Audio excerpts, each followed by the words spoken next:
Olá, irmãos, tudo bem? Espero que sim. Nós vamos conversar hoje sobre algo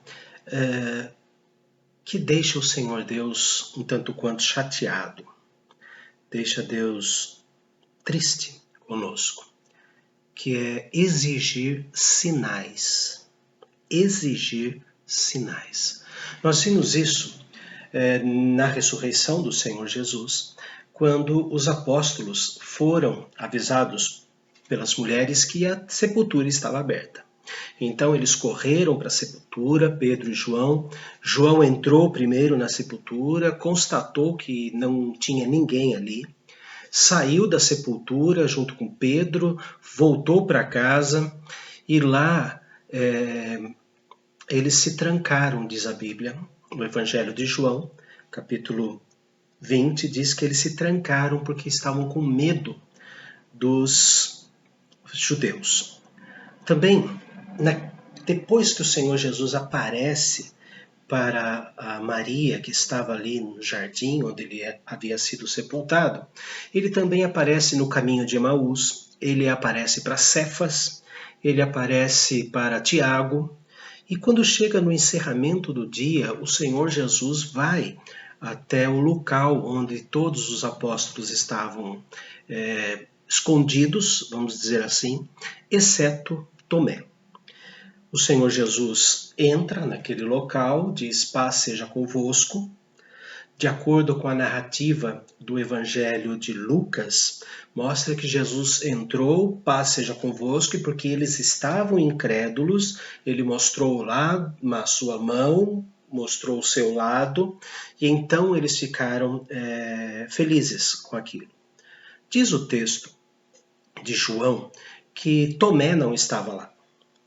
Tomé estava a princípio quando chegam os dois do caminho de Emaús e falam para eles que eles viram o Senhor. Nós vemos isso na narrativa do apóstolo Paulo aos Coríntios, capítulo 15, versículo 6. Ele diz assim, aliás, desde o versículo 3, primeira carta aos Coríntios 3, antes de tudo vos entreguei o que também recebi, que Cristo morreu pelos nossos pecados segundo as Escrituras, e que foi sepultado e ressuscitou ao terceiro dia segundo as Escrituras, e apareceu a Cefas e depois aos 12. Depois foi visto por mais de 500 irmãos de uma só vez, dos quais a maioria sobrevive até agora, porém alguns já morreram. Depois foi visto por Tiago e mais tarde por todos os apóstolos. Paulo está nos mostrando que Jesus foi visto, mostrou, provou a sua ressurreição, mas Tomé, que estava dentro da casa, deve ter dado uma saidinha, porque o Espírito Santo não ia enganar-nos, não ia dizer números diferentes, mas Jesus aparece aos discípulos que estavam na casa, aos 10 discípulos, lembrando que Judas se matou e Tomé não estava no entardecer do dia da ressurreição. Jesus entra ali em João capítulo 20, as portas estavam trancadas, porque estavam com medo dos judeus.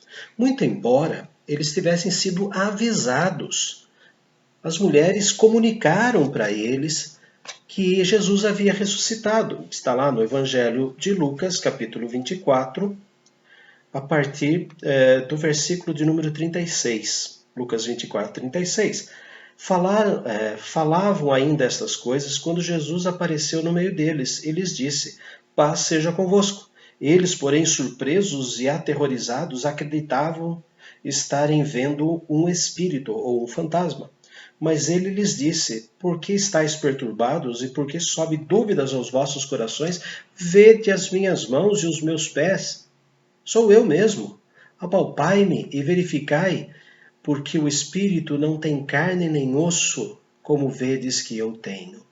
Dizendo isso, mostrou-lhes as mãos e os pés. E por não acreditarem eles ainda, por causa da alegria, e estando admirados, Jesus lhes disse: tendes aqui alguma coisa para comer?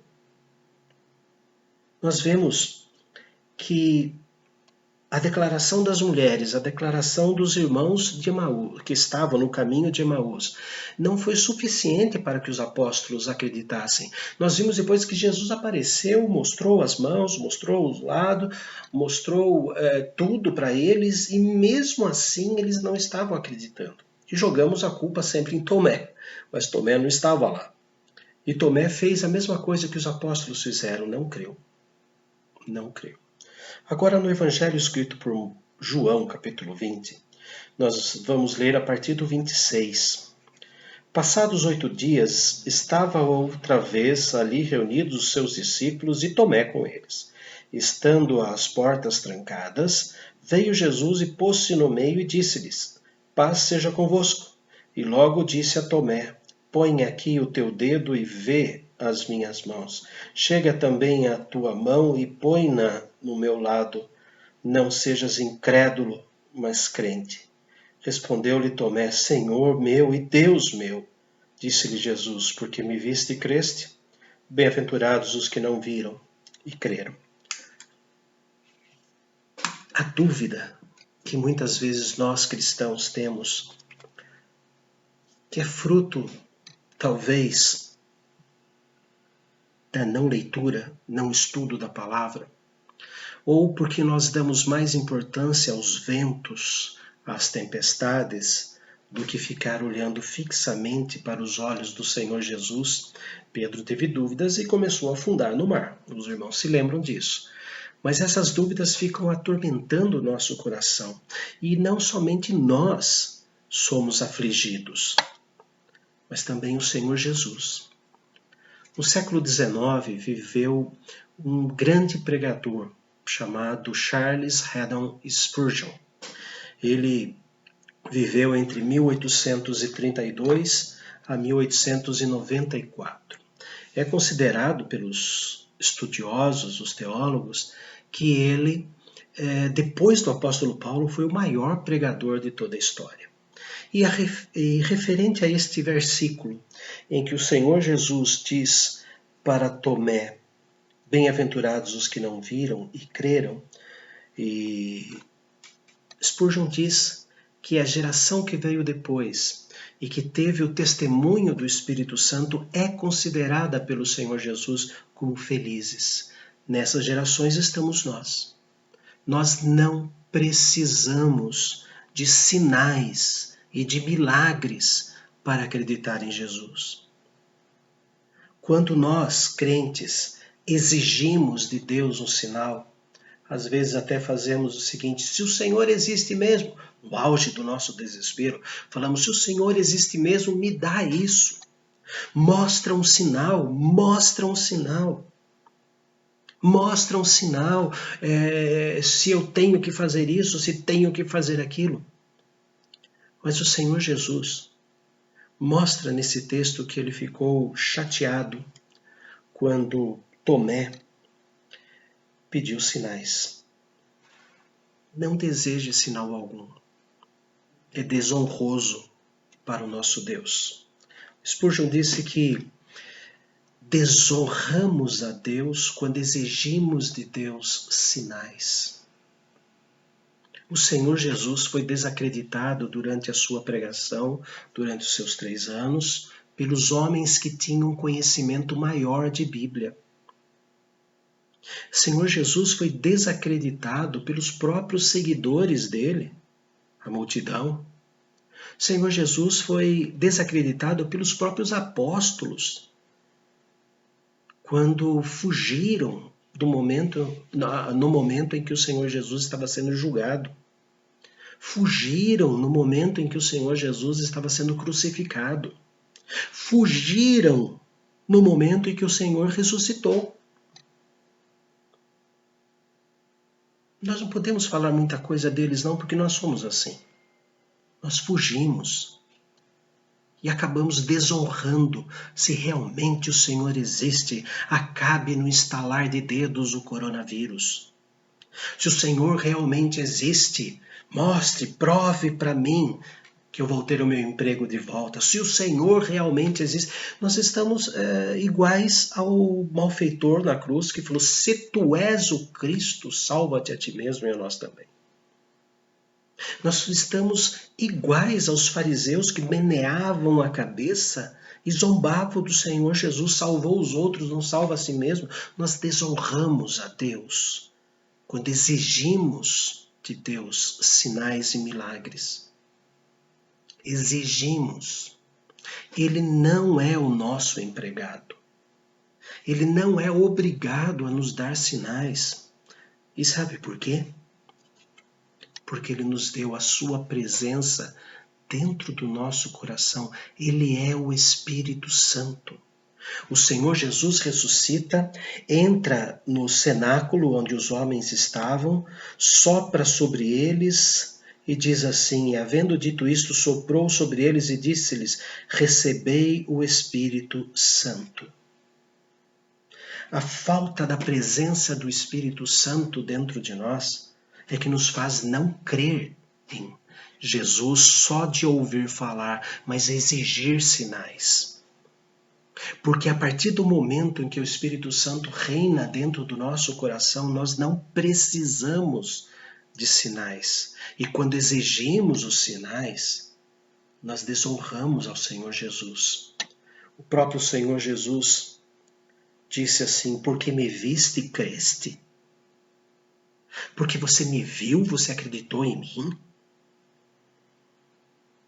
Spurgeon também diz que é prejudicial para nós quando nós exigimos milagres.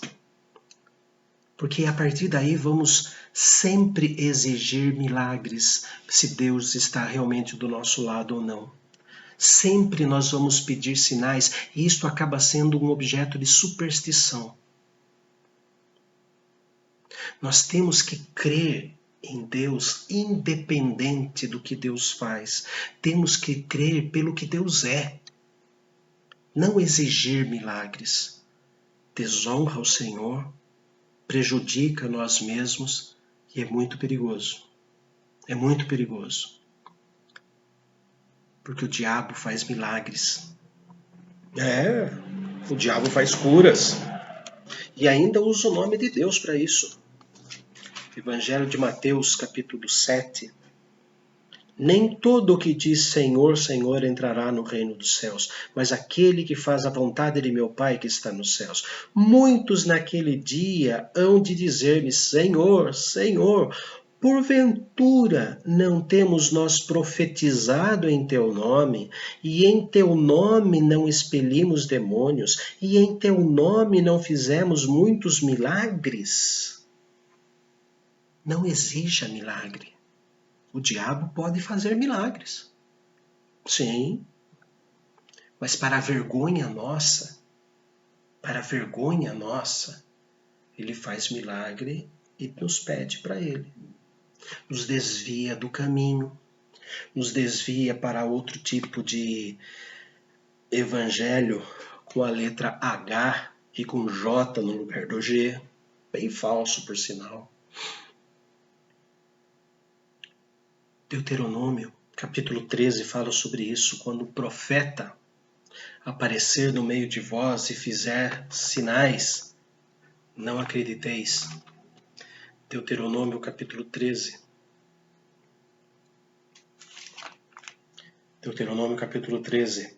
Quando o profeta ou sonhador se levantar no meio de ti e te anunciar um sinal ou prodígio, e suceder o tal sinal ou prodígio que te houver falado, e disser: vamos após outros deuses que não conheceste e sirvamo-los, não ouvirás as palavras deste profeta ou sonhador, porquanto o Senhor vosso Deus vos prova para saber se amais o Senhor vosso Deus de todo o vosso coração e de toda a vossa alma.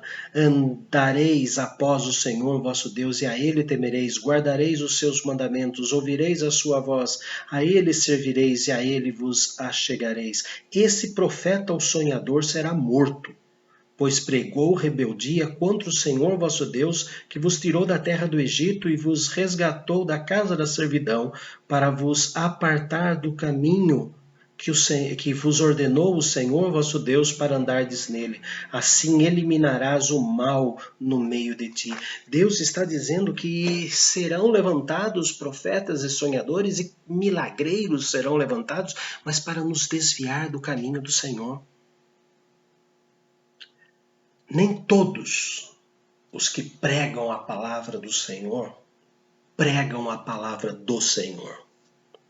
Muitos pregam a sua própria palavra usando versículos bíblicos, usando as passagens que Deus inspirou, fazendo uso indevido da palavra do Senhor e fazendo milagres. Sim, fazendo milagres. É claro que é o diabo que faz. Não exija de Deus milagres. Não exija de Deus sinais. Não exija de Deus evidências. Simplesmente creia. Simplesmente creia. Não desonre o Senhor exigindo milagres. Simplesmente creia. Deus não é obrigado a ser nosso empregado, nosso servo e ficar dia após dia fazendo milagres. E Ele pode fazer milagres para o nosso mal. Deus, que isso, pastor? O povo não pediu carne no deserto? E Deus mandou carne. Mandou codornizes que voavam à altura máxima de 90 centímetros no caminhar de um dia. Sabe o que isso significa? 1.600 metros. 1 quilômetro e 600 metros, com 90 centímetros de codornas. E a quantidade era imensa. Não devemos nos esquecer que quando saíram do Egito, saíram 600 mil homens, sem contar mulheres e crianças. Lembrando que os homens eram contados a partir dos 20 anos e casados. 600 mil homens, mais 600 mil esposas, 1.200.000 pessoas e mais os filhos que eles tinham. Faça as contas, coloque 4 filhos por casal, 5 filhos por casal. 600 vezes 5. E Deus mandou codornas. Mas diz o texto que quando eles colocaram as codornas na boca, eles morreram. Não exija sinal. Deus dará sinal se Ele quiser. Mas Ele diz, bem-aventurado aqueles que não viram e creram, porque sabiam que o Espírito Santo estava agindo no coração deles. E o Espírito Santo está agindo no nosso coração. Cuidado, muito cuidado. Não exija sinal. Ele faz sinais para o nosso bem, mas Ele faz sinais, ou permite sinais, para que nos envergonhemos, porque nós o estamos envergonhando. Deus não tem que provar todo dia que Ele existe. Nós é que devemos provar para Ele todo dia que nós o amamos. Oremos. Santo Deus, muito obrigado, Senhor, porque o Teu Espírito Santo que age em nós nos faz crer em Ti, independente de termos visto ou não o Senhor. Realmente nós, no século XXI, nós não vimos o Senhor. Isto é a ação do Espírito Santo em nós, que pega, Senhor, uma imagem que nós não vimos, uma cena que não assistimos, que é a cruz, e coloca dentro de nós uma certeza absoluta. Por isso que a fé é um dom que vem de Ti, Senhor. Louvado seja. Muito obrigado, Senhor, porque nós fomos agraciados com esta bênção do Espírito Santo e a Tua palavra, Jesus diz que fomos bem-aventurados porque não vimos e cremos. Mas também, Senhor, nos envergonhamos porque muitas vezes somos como os apóstolos, como Tomé, que duvidamos e exigimos de Ti sinais para podermos continuar crendo. Senhor, para continuar crendo, basta, Senhor, a Tua palavra, basta, Senhor, a oração, a comunhão dos irmãos. Nós agradecemos porque, apesar de nós, o Senhor continua fazendo milagres e ouve as nossas orações quando pedimos milagres. Mas tira de nós, Senhor, a confusão de querer milagres para continuar crendo em Ti. A nossa vida e a nossa fé não deve ser alimentada pelos milagres, mas deve ser alimentada pelas tuas promessas, promessa da vida eterna, por Cristo Jesus. Amém. Ele faz milagres, Ele ouve as nossas orações, mas não transforme esse pedido de sinal numa regra para continuar crendo em Deus. É perigoso, muito perigoso.